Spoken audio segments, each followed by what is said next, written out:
If you see a congressman or senator anywhere on vacation, send pictures to TMZ. Go to our website, send it on our tip line. We will put it on all our platforms and let the revolution begin. This is an APB for every United States citizen who sees their congressman or woman vacationing in Hawaii or Disney World or anywhere else, enjoying the next 2 weeks while they're on recess, as thousands of federal workers suffer. They are suffering because rent is due April 1st, car payments are due. They have all sorts of issues that they cannot address because they ran out of money about a month ago, and Congress can't compromise and come up with a solution, except their solution is to abandon their constituents by leaving Washington. And TMZ is asking people to send us pictures of these people vacationing while other people, the people under their care, are suffering. Mark, two angry men, at least for me, could not be more appropriate. It's interesting that you talk about it in the context of federal workers in the government. I'm sitting here today at a kind of a mediation signature resolution, which is a private mediation place, and I'm not doing a plug for them. It just happens to be where I am.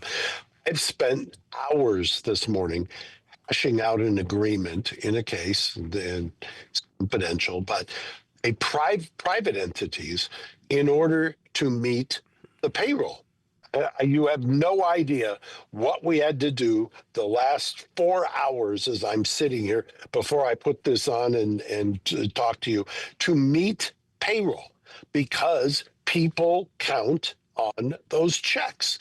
And the idea that somehow, in the private sector at least, that you can sit here, be paying a retired judge, have all of these people sitting in a room, bankers on one side, lawyers on the other side, everybody working, and frankly, people who were at each other's throats, which is ironic, but we ended up getting it done and people ended up getting paid. Because you have to.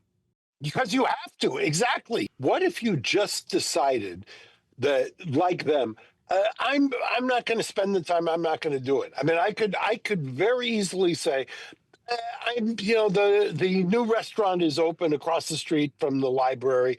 I'm going to go over there. Then I'm going to go to the gym, or I'm going to go to the gym first, and screw it. It doesn't matter. I don't care, and we're not going to meet payroll. But the bottom line is, Congress doesn't operate. The government doesn't operate the way private citizens operate, because we wouldn't be $39 trillion in debt if they did. But here's the situation, and this is what's so enraging, that I am so sick of hearing Hakeem Jeffries and Mike Johnson and John Thune and Chuck Schumer blaming the other side. All of them. It's the other. No, it's both you guys. And we know it. And just the fact, I mean, look, they couldn't reach an agreement on TSA, much less the Coast Guard and FEMA and all the other federal workers. Trump had to sign an executive order paying the TSA agents based on an executive order, which is the emergency power of the president. So you got Congress complaining that the president has usurped its power by using executive orders. Well, what option do we have other than to use an executive order if you guys won't do your jobs? And that's what's happened here. So, the TSA workers presumably are going to get paid, although we don't know when. I interviewed a TSA worker yesterday. This woman broke my heart. This woman, she's about to lose her car. She doesn't know how she's going to pay rent. She goes to a food bank. She's having medical problems right now. She hasn't been paid in 4 weeks. She's coming off of a 5-week shutdown where she didn't get paid, and she hasn't recovered from that. And we got these legislators that have fled Washington, D.C. for a 2-week recess, and they have done nothing. And it's Yeah, well, it's a variation on what Warren Buffett has always said. If you want to, he said it more macro in terms of the debt problem. But if you wanted to just solve this immediately, you would just say or immediately pass legislation that says if you don't get a budget, you don't get paid. But it's very similar. Remember, we're old enough to remember, but what you're Harvey, saying, when is years you don't pay ago, Congress, right? yeah, Who votes on that, Mark? exactly. Who votes on that? Yeah, Congress. exactly. And By that's the why way, they haven't done that. When Congress passes sexual harassment laws and carves out an exception for guess who? Congress. Yeah. It's just stunning to me. And it's why we people take hate it. government. And we take it. And that's what I'm saying. We shouldn't take it anymore. We need to stand up. We're going to put these pictures up. Every picture we get of a Congress man or woman vacationing in the next 2 weeks, we want those pictures. We want to show America what they're doing and juxtapose it against what other people are doing in food banks and other places. It's just, it is so enraging. So here's what happened. We're doing this on a Friday late afternoon. On Correct. Thursday, And when did you announce this? Thursday, right? I announced it Thursday.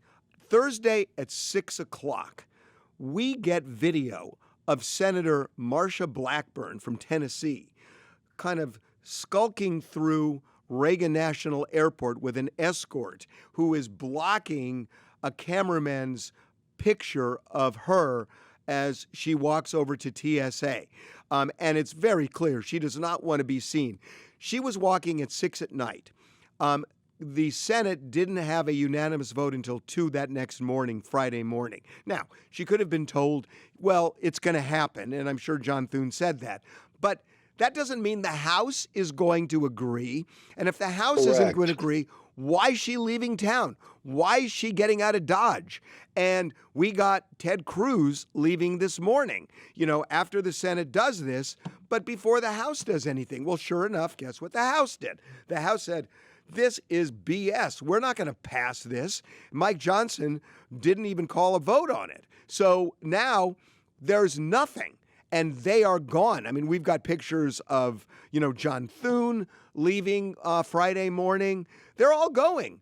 And it's like, I got to tell you this, Mark, because this is great. I'm going to pull up my phone. Have you posted some of these already? Because you should. Because by the way, do you know me? Of course we did. Yes, exactly. Of course we did. By the way, if you didn't have all of the federal immunities, the easiest way to solve this problem also would just to be as a family member whose loved one was killed because of, I think, a mishap that is directly related to this, you would just sue the hell out of everybody involved. Yeah. Mike Lee retweeted our video where we said we were going to get pictures of all of them on vacation. And he wrote this: taking a 2-week recess right now could earn us a political Darwin Award. And ain't that the truth?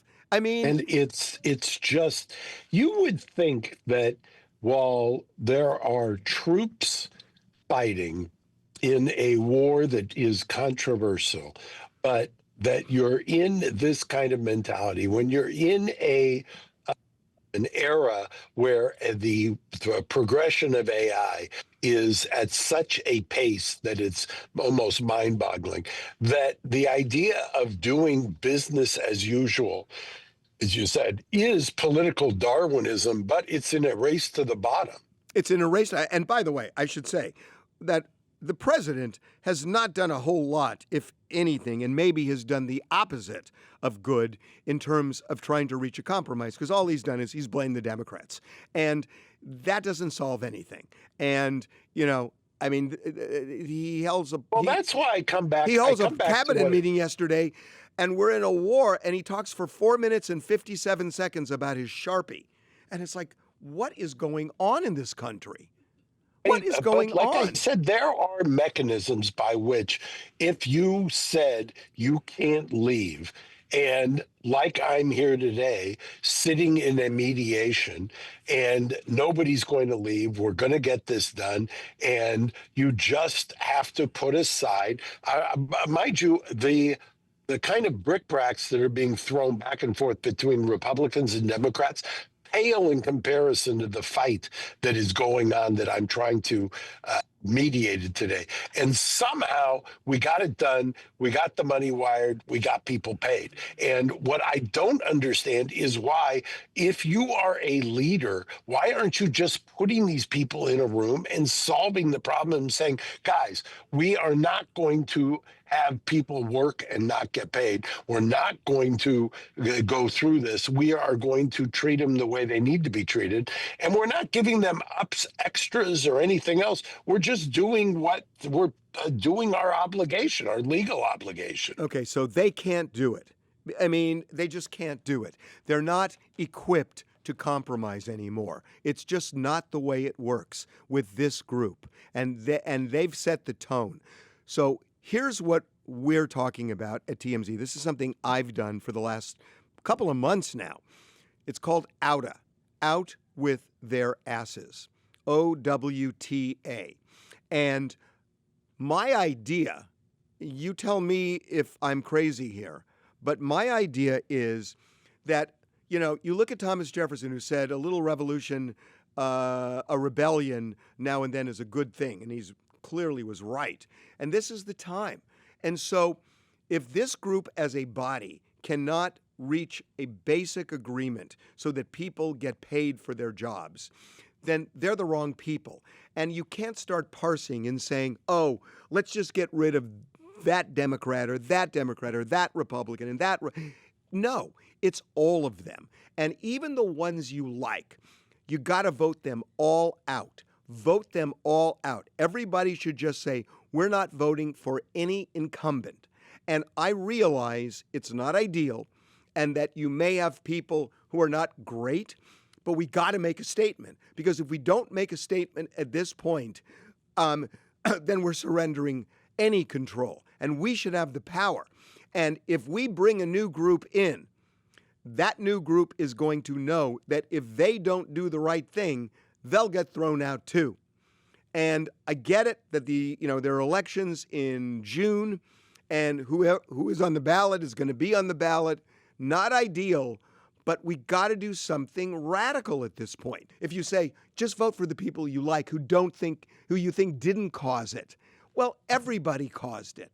So if you're just going to all vote for the same people again, what do you expect? You got to vote them all out. I think you're on to something in this sense. If you have a politician is basically an audition for somebody that you're hiring. That's the campaign is the audition, and the election is when you actually do the hiring. And so what is the downside to saying, okay, we like you, I like you. I mean, what's the old expression? It's not you, it's me.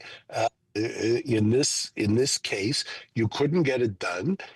Thank you very much. Go back to whatever your normal day job is. We're going to let somebody else try. And why shouldn't it be kind of mutually assured destruction, if you will, of everybody? I mean, maybe that's the solution. Is California, as both of us are sitting here, we love to govern by proposition. Maybe there should be a proposition, at least on a state level, that can be replicated federally. That if this doesn't happen, you're ineligible to run again. You know what, though? I get it, but that's cumbersome, and not everybody's going to pass it.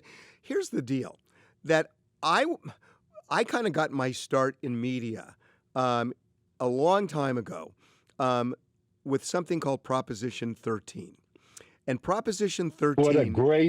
What a great test of memory, and who is, you could play a Jeopardy game, who is Howard Jarvis? Oh, it wasn't. This is not a test of memory. This is a centerpiece of my life. I was on the wrong side. But I ended up debating Howard Jarvis. I was 27 years old. and the dean of the law school where I was teaching was the head of the No on 13 campaign. Proposition 13 limited property taxes to 1% of assessed value. And at the time, people were losing their homes because property taxes were going so high that they couldn't afford them, even if they had expensive homes, and they had to sell. And so Howard Jarvis was this kind of countryish guy, and he started a movement that there was no organization. It was Howard Jarvis. It was a 70-something-year-old guy who just gripped the state and then ultimately the nation. And I debated him all over the state, and he was unbelievable. And he just corralled people into his corner, and it became a national movement with one guy. And I will never forget it. And I think something similar can happen with this, that we don't need politicians, because first of all, if you go to politicians and say, let's throw out politicians, they're not going to be helpful. They're not going to help because it's their hide. We got to do it. It's got to be us. It's got to be outside of government. Government will not do this because government is protecting its own hide.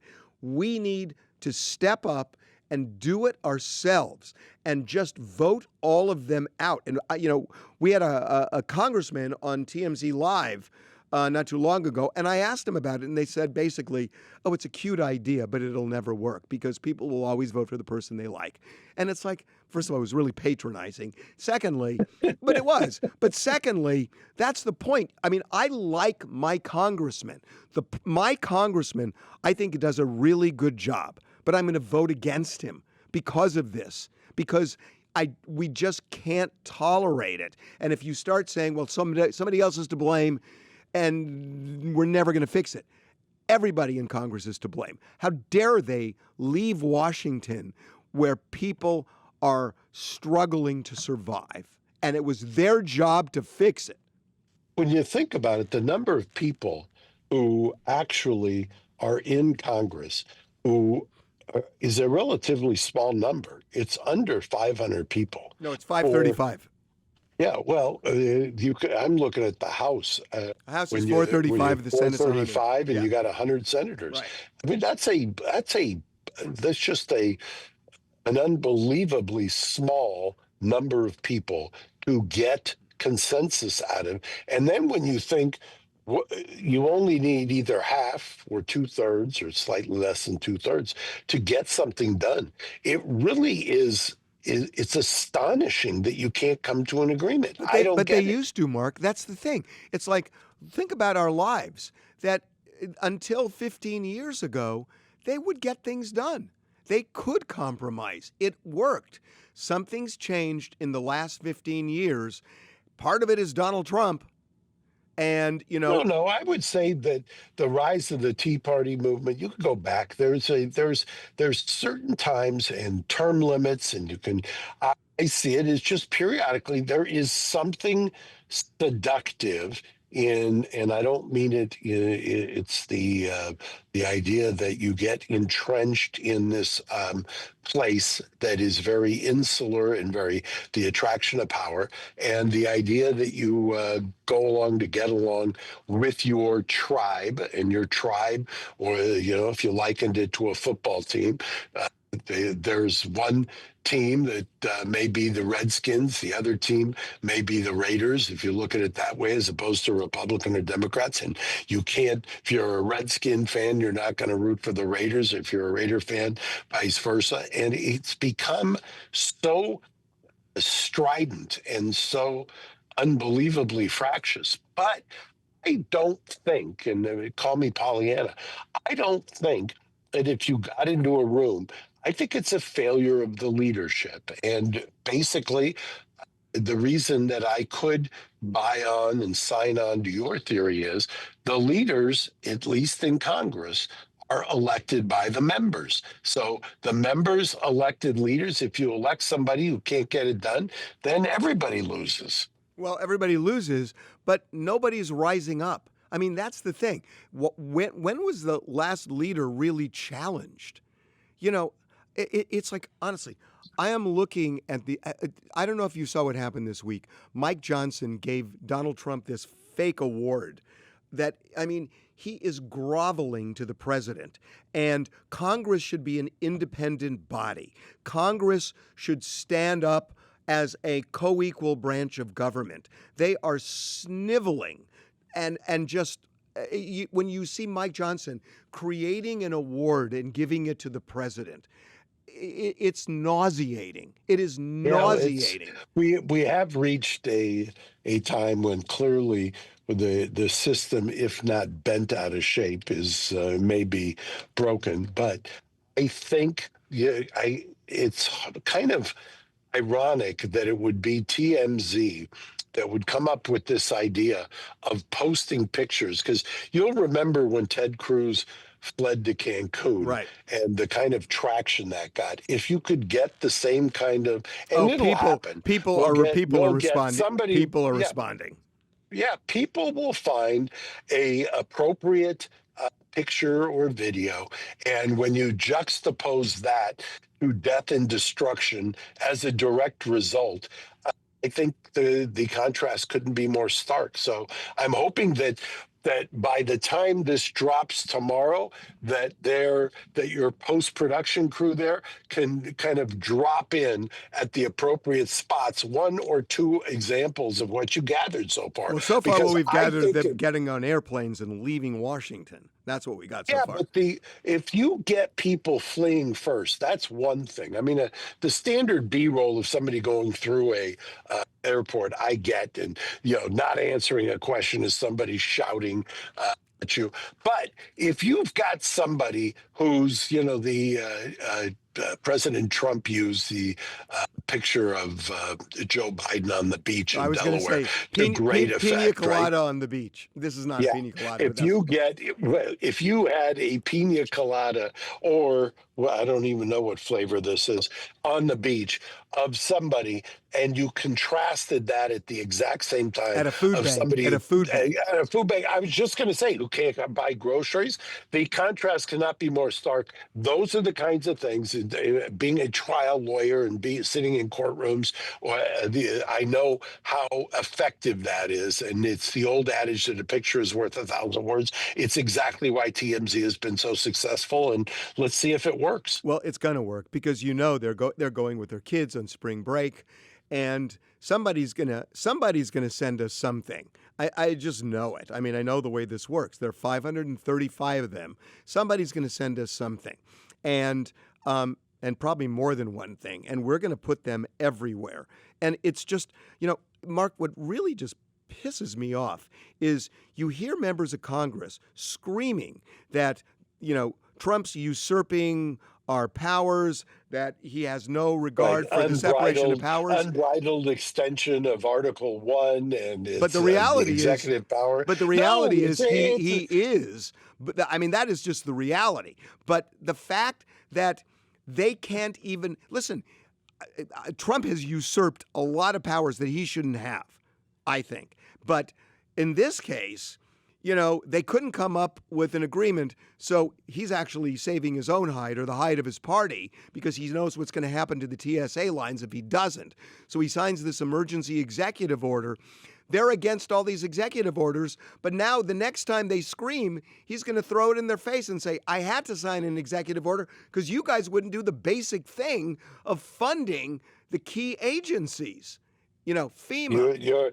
I TSA. don't disagree. It is he understands. He's got his finger on the pulse more so than the other charlatans he's in trouble too. Come on. He understands it. At least he gets it. He got rolled. He got rolled on Iran. He's not going to get rolled on this. Well, I mean, this was self-preservation because the lines. Still, I mean, we don't know when they're going to get these checks, these TSA agents, and we're coming up on April 1st, and that's when everything's due, and they haven't been paid in a month. So even if they get paid, they're in such desperate straits right now. But what are we doing with all the other federal workers that are impacted by this? And I haven't heard anybody even scream about that. But no, it's all. But you will. I mean, like I said, I can hardly wait for you to embed either a video or a picture into this, intersperse it in post-production. You'll have it by tomorrow morning. So will you, I mean, would you be on board with this and not vote for your congressman? Absolutely. Absolutely. I don't have a problem with that. I'm so frustrated with what I consider to be people who are too busy signing or don't have enough experience in understanding the problems that people have. In fact, I'm going to have to cut this short because I'm going to finish up what we're doing here with mediating and solving problems that are apparently intractable. You can always find a reason to push away from the table when it comes to a deal. It's really the hallmark of somebody who knows what they're doing when they sit at the table until you get a deal done. So why do you think that for most of our adult lives, we've seen it work, but it's not working now? Because it hasn't impacted. It hasn't really impacted. But you think the images in my mind, whether it was, speaking of Iran, the Jimmy Carter and the gas line, that's when people were out of their heads. Whether it was, to your point, Howard Jarvis and property taxes.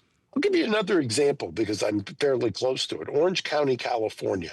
You're old enough, like I am, to remember when they bet the wrong way on interest rates, and that treasurer ended up basically, in essence, bankrupting Orange County. They're trying to take out the Orange County president, the current treasurer, Sherry, right now, because the CEO wants to make bets on the interest rates. Well, guess what's happened? Everybody, the consensus was rates are coming down, right? So go and buy higher rates. Well, guess what happens when you bet wrong? We saw what happened 30 years ago. You're about to see a problem unfold right here, right next to where we are, the next county over, which we have a memory of 30 years ago. And unfortunately, every kind of generation, you've got to have some kind of a unfortunate cataclysmic event that gets people to wake up again.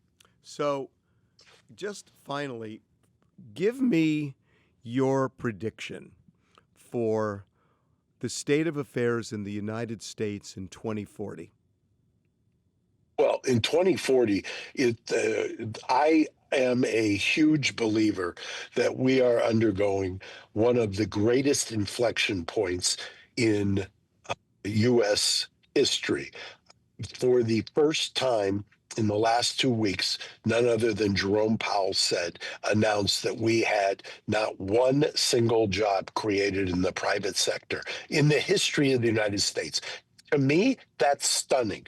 I will tell you, in the legal field, what I see going on with the law, what I see, one of these I use AI with great frequency. I've got you were seeing me wear a Labo shirt the other day, which is kind of a human aided AI startup, which when I see what they can do there, that can bring kind of accessibility of the law down to people for the price of a coffee at a Starbucks.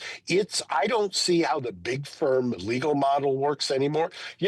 Just last week, the LA Superior Court did a contract with a entity called Learned Hand. People who are in custody file habeas corpus petitions. This group called Learned Hand, LA Times picked up on this the week after I heard about it, that they have a program now that is going to basically, the AI is going to scan habeas corpus petitions of people who are in prison and produce judicial opinions for LA Superior Court judges. Think about that for a second. Guys who are in custody who are saying, I didn't do this, or there's some kind of a constitutional error and we're outsourcing it to AI. If we've reached that point already in March of 2026, think about where we're going to be by December. See, I think you're right. And I kind of wasn't going there, but I will, that you're right. I think there's going to be a fundamental change in the world where I'm not sure that jobs are going to exist at a point, that there are going to be so many things taken over by AI that we're going to have to figure out some way of living other than saying you get a salary. because I think that AI is going to take over everything, and we're going to have a fundamental change. But what I want to leave you with is that the world, everybody's saying, oh, that's just cataclysmic. Maybe the world will be better off with that, because you look at I'm so humans, glad you that look you, at of all humans people, and they can't do it. right. And by the way, I subscribe to the philosophy that if done right, this is one of the greatest opportunities of all time. Yeah. I think I was explaining to somebody the other day, I can hardly wait. And this is not an idea that's by any means unique to me, but there will be somebody who will become a billionaire and create a business, and it'll be a one-person business with a series of AI agents. Yeah. And that's going to happen. I'll be bold and predict by the end of June, somebody will have cracked that code, so to speak, not the literally, but figuratively, and that will happen. And then people are going to understand this is really an amazingly exciting time to be alive and to be able to do stuff that you couldn't do before. I'll give you one further example as I sit here because it's in my area. I can now, with a smaller group, compete against what was thought to be kind of the monolith, the behemoth style law firm. We can do that now. You can do that. You can be nimble. These groups and these startups have proven that. And it is an incredibly exciting time if you learn it and if you just don't sit there and say, oh, woe is me. Okay. Let's end with this. Until AI takes over, in the next 2 weeks, if you see a congressman or senator anywhere on vacation, as all these other people suffer, send pictures to TMZ. Go to our website, send it on our tip line. We will put it on all our platforms, and let the revolution begin. But by the way, I'm going to do it one more. We need some Two Angry Men merch. I'll have some Two Angry Men merch made. First person each week who drops the best video. I think hoodies or where I'll start with. So, okay, you heard Mark say that. He's on the hook. Thanks. We'll see you next week. Bye.